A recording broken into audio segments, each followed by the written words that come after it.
Hi, everyone, and welcome to the Headliner Podcast. We're your hosts, Nicholas and Elissa, and we're here to keep you in the loop on all the things you can do to promote your podcast.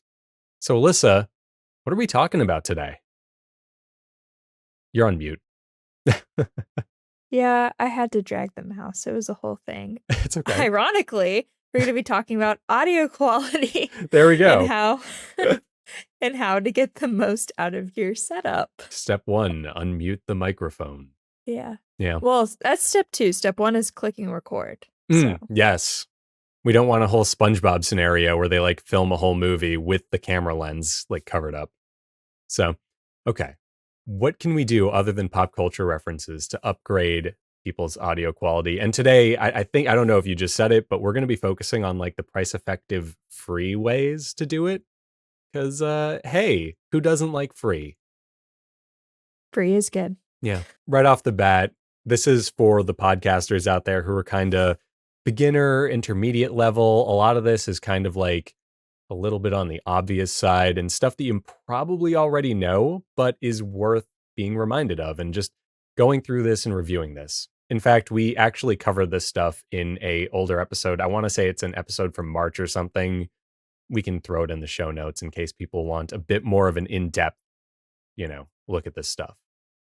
So, Alyssa, I'm looking at the notes for today. I'm seeing that there are stats. Would you like to share a statistic with us? I would love nothing more than to share a statistic with you. So, this is kind of alluding to, hey, why does all this stuff matter? And it really does matter because 1/3 of podcast listeners claim they do not listen to a podcast or they stop listening to a podcast because of poor audio quality. Mm-hmm. That's a lot. I mean, 1/3, that's 33%. And look, I'm a glass half full person. You can thank all the therapy for that. But that does also mean that 66% of people don't mind it. And we're going to get into that a little bit later because I have this whole belief when it comes to audio and video quality that I think is just worth sharing with everybody. But yeah, 33% care. So obviously, if it's within your means and it only takes a couple of minutes, by all means, you can do some of this stuff I'm about to discuss so that we can upgrade your audio quality. You can have the highest quality audio podcast that doesn't break the bank. So, right off the bat, we're going to go at this from 2 different directions. 1, your recording environment, and 2, the actual equipment you're using. So, starting with the recording equipment, the easiest thing you can do is just kind of look around, take stock of what you have around you, and try to optimize it so that your recording is as clean as possible. Because when it comes to audio quality, cleaner is better. You can only EQ stuff so much, so you want to have the highest quality, cleanest recording possible when it's time to go and edit things. How do you do this? Number 1, close all of the windows near you. If you have curtains, now's the time to draw them. Without, going into acoustics or all this nerdy stuff. I can already see Alyssa's eyes frothing over at the thought of Nick talking about acoustics and science. Pull your curtains because glass is very reverberant. And the last thing we want is reverb. We want a very clean recording. We don't want to remove echo in post. So just cover those windows up. I work out of a basement in case anyone watching the video hasn't put that together. And I have a window right next to me that, I kid you not, is literally just covered with insulation and soundproofing because I have neighbors that have been working all summer and doing construction in their backyard during all hours of the day. So you never hear that because I went and I did that. You don't have to go that far, but just cover your windows, folks. I was going to say, I moved, so I just now sit in front of a very large window and my curtains are just drawn. Amazing. Also amazing because you're not distracted by the beautiful world outside your window while we're doing the super important task of podcasting. Exactly. I know there's a pool in front of me. Can I see it? Is there really? But I know it's there. Yeah, I'm not joking. I would not get anything done. Yeah, that's very difficult. Okay. Well, on that note, another thing you can do if you're looking to clean your recordings up is turn off any fans or air conditioners in the area. Just, maybe turn it on for an hour or so before you hit record if you absolutely need the area to be a decent temperature. I say this because Alyssa and I are literally recording this in the middle of a pretty bad heat wave. So, yeah, I'm not asking you to, like, literally turn your air conditioner off all day and just melt into a puddle from the heat. No, by all means, use it before you hit record, but if you want a cleaner recording, definitely turn it off because fans, air conditioners, stuff like that, it is possible to remove it in post, but it's inadvisable. And even when you're using these super powerful AI tools like Adobe's Podcast Enhance, it might get the job done, but you probably don't want your audio quality to hinge on a coin flip. So just putting it out there. That'd be Minimizes rants too. If you're hot, you're like, "Yeah, let's get this one done." this is the equivalent of Alyssa playing the like you're running out of time music in an award show for me right now. Okay, so moving on. If you live in a very kind of reverberant room or something like that, and you don't have curtains to draw your windows, but you have a tapestry or something, yeah, put a tapestry on your wall. Anything like that that can kind of just absorb sound. I've seen people who try to soundproof their space using egg cartons of all things. Sounds crazy. It does work though. In fact, the WeWork that Headliner used to be based out of used egg cartons in their sound booths, which I always found just so cool. But anyway, if you have a squeaky chair or a boom mic arm like the one that I'm using right now, maybe take care of that, you know? Squeaky, again, you can remove them in post, but it's better to just get the clean recording right out of the bat because you're not going to damage your recording when you go to clean it. And then the boom mic arm, try to avoid, moving it while you record because it introduces rumble, which again will affect your audio quality and just the general polish of your episode. Last, WD-40, man. yeah, Works no, wonders. grease, not WD-40. Oh, well, I was talking about chairs. I don't touch the mics. I've got a little stand. No, I was talking about chairs too, but that's fine. Oh, well, I don't know. Maybe Look, I'm just a neck. I I don't know. only found this out yesterday because I was like Googling stuff and everyone on Reddit was like, do not use WD-40. Not if you have carpet. Yeah, for sure Yeah, not. yeah. So anyway, you can read into this stuff. But yeah, take care of squeaky chairs and stuff before you hit record. It'll make your life easier. What else? This is actually about the equipment you're using, but it is like in your environment. So we're going to say it now. Practice mic proximity. So I've said this in the past. You make a little surfer hand sign, the shaka, with your hand, and you want to be about that far from your microphone at any given moment. That is, yeah, it's like maybe 3 to 6 inches or something. And that's kind of the sweet spot for getting clean audio, minimizing your background noise without having to turn off a fan. And all of this, everything we've kind of been talking about, goes around this idea of balancing your signal. So you want to be, you want your background noise basically to be as like far away from the sound of you speaking as possible. Just because that means you can very easily edit your audio. You won't have to apply a bunch of noise removal to it in order to have the background sound not be distracting to any listeners. And as far as like audio levels goes, when we're talking about this, you kind of want your audio, if you're on like Audacity or Adobe Audition, you want your speaking volume to be somewhere around like negative 12 decibels. Might be on the low side a little bit. That's kind of like the broadcast television standard. You want it to be like, yeah, negative 12 to maybe negative 8 decibels. And then you want that room, so that you can raise your voice while you're talking without clipping your audio. And clipping your audio is basically just when you get too loud, the signal literally gets cut off or clipped at the top because you're being too loud. So you want to hit that sweet spot of like negative 12 to negative 8 decibels when you're recording and you're just doing normal speech. Okay. So all of this stuff, that's kind of the environmental side of it. Now we get to go into the really fun stuff that Alyssa's going to hate listening to, which is talking about the actual like equipment you're using more on the virtual side. Well, I say that and then I'm about to talk about something in the physical world again. So let's just get it out of the way. Headphones are amazing. If you're a remote podcaster, by all means, use any pair of headphones in your world, like in your life, anywhere. Just go to the dollar store and buy a pair of headphones if you have to. Because when you record using a speaker, even if you're using something like Zoom or Riverside, they might be very good at like filtering out background noise and stuff like that while you're in the call. but your recordings, if you decide to start talking over each other, can get a little mangled if you're not wearing headphones. On the software side of things, you can use whatever you want to record your podcasts if you're doing it remotely. You could be a Zoom podcast like Elissa and I are right now, and you could use Riverside. That's all great and awesome.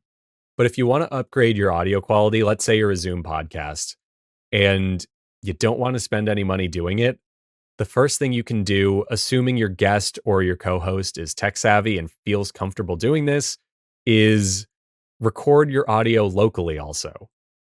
Use Zoom, by all means, to facilitate the call.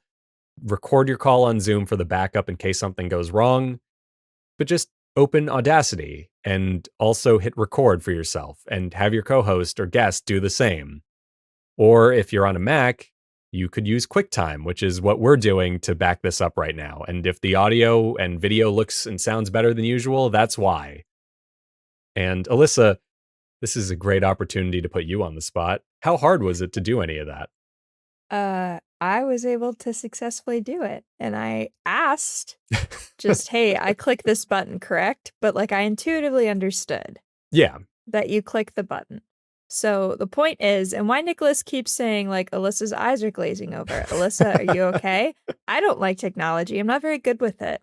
Ironic, I know, but this is why. So, really, truly, if I can do it, you'll be fine. You got this. exactly. So it's not scary at all, I promise. And look, we got you guys on Windows covered too. You could use OBS, Open Broadcast Software. I think that's what it stands for. And OBS is maybe a hair more complicated than QuickTime, but well within the realm of reason. You know, you can absolutely still get around with it. Elissa, don't worry, we're not going to put you through that, but you could hypothetically do it. Um, You've tried before. That's true. I have tried to talk you into it, and then I've always felt bad where I'm like, this is just cruelty at this point. Like, It's not bad, it's really not, and I was able to do it, I just actively choose to not. That's all. sure. It's really not bad, though. So I highly recommend that. I don't know how many podcasters use Linux, but OBS is also on Linux. It's also on Mac for people on Mac who want to use it. And look, you don't need to use them to record your show, but if you do want that kind of higher quality, it is going to probably come in handy for that stuff. And especially if you're on a Mac, I mean, QuickTime literally is installed. The only thing you'd have to worry about is syncing your audio and video together once you're done. So, you know. Moving on, well, I already kind of talked about the levels thing. I kind of pre-fired that gun. But we could talk about export settings. So I'm not going to go too into depth into this stuff, mainly because like everyone edits on different software. But something worth knowing and something that'll segue kind of into a closing thought I have is that your export settings, look, as long as you're exporting your more likely than not predominantly interview or talking style podcast without sound effects or music at like 128 kilobits per second as an MP3, that's probably good enough.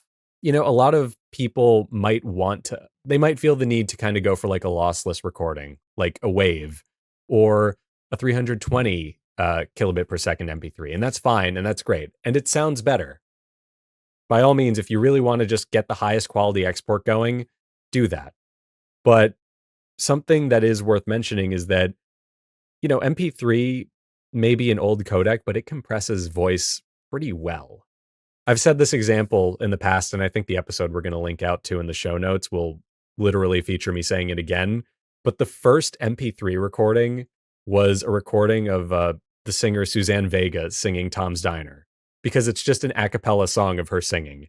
And they chose that for the first MP3 because of how well it compressed her voice. So as far as export settings go, don't worry about it. You can literally rock a normal MP3 and it will sound fine, so long as you don't pick the lowest settings on your editor. But yeah, I mean, you can also go higher and it will sound better if the data is there. So yeah. On that note, I do have to end this with a bit of a lampshade because I did raise that point I just shared for a reason. I know we all, as podcasters or creators or artists or whatever you want to label us as, I know we all want the cool thing to sound really cool with all the cool equipment because it's cool.